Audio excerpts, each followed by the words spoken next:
What if magkita kami ulit ng ex ko? Magkakabalikan ba kami? May spark pa rin ba? Or tropa na lang talaga? Kung gusto nyong masagot lahat yan, tara samahan nyo ako ngayon sa lakad namin. Ganito rin ba gagawin nyo?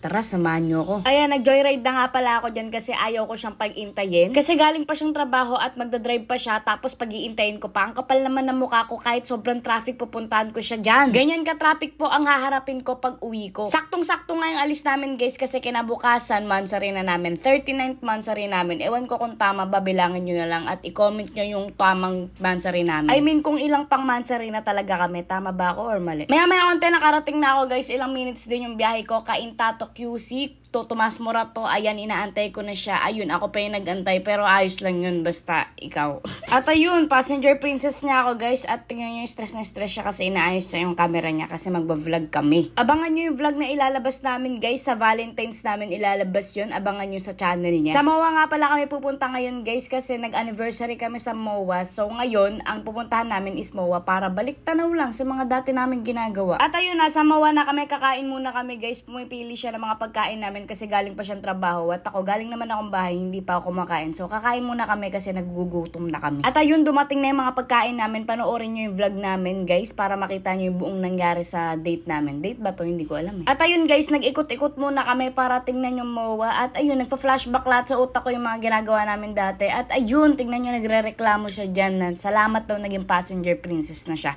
Pasensya ka na ha. After namin mag-ikot-ikot, lumakad-lakad na kami at naglaro ng mga games. At ayun guys, di talaga kami nag-holding hands guys. Hindi talaga kami nag-holding hands. Nakakapit lang siya sa akin kasi wala lang, nakakapit lang. Ay, hindi pala siya nakakapit sa akin. Hawak niya yung camera niya at may hawak akong plastic kasi tinake out namin yan. At kung tanong nyo is nagkabalikan na ba kami guys, panoorin nyo yung vlog niya. Sasagutin namin lahat yan. Nandun lahat yun guys. At ayun, pauwi na kami. Dapat hatid niya ako sa bahay kaso sabi ko, wag ka na kasi pagod ka na. Maaga pa yung call time mo. So umuwi ka na dyan. Okay? Nahulog. Panis.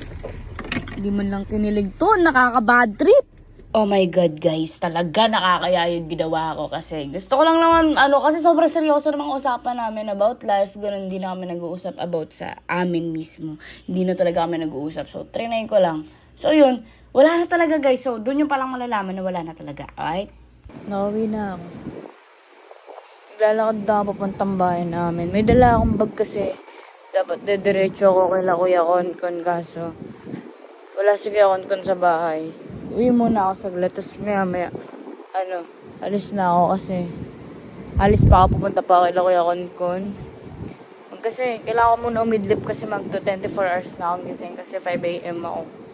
5 a.m. akong nagising kanina umaga. So, kailangan ko muna matulog ng saglit para pumunta ulit kay Kuya Konkon.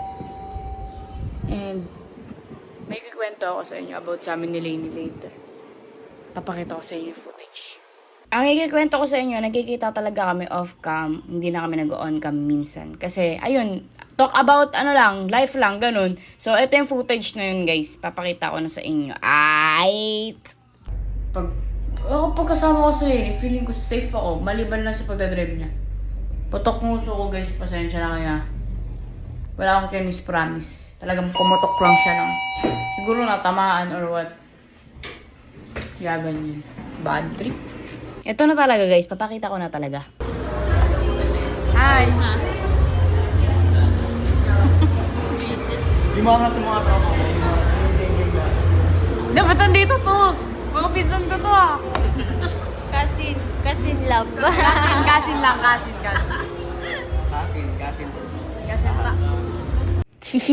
Bye! Thank you sa panonood. Mahal na mahal ko kayo lahat.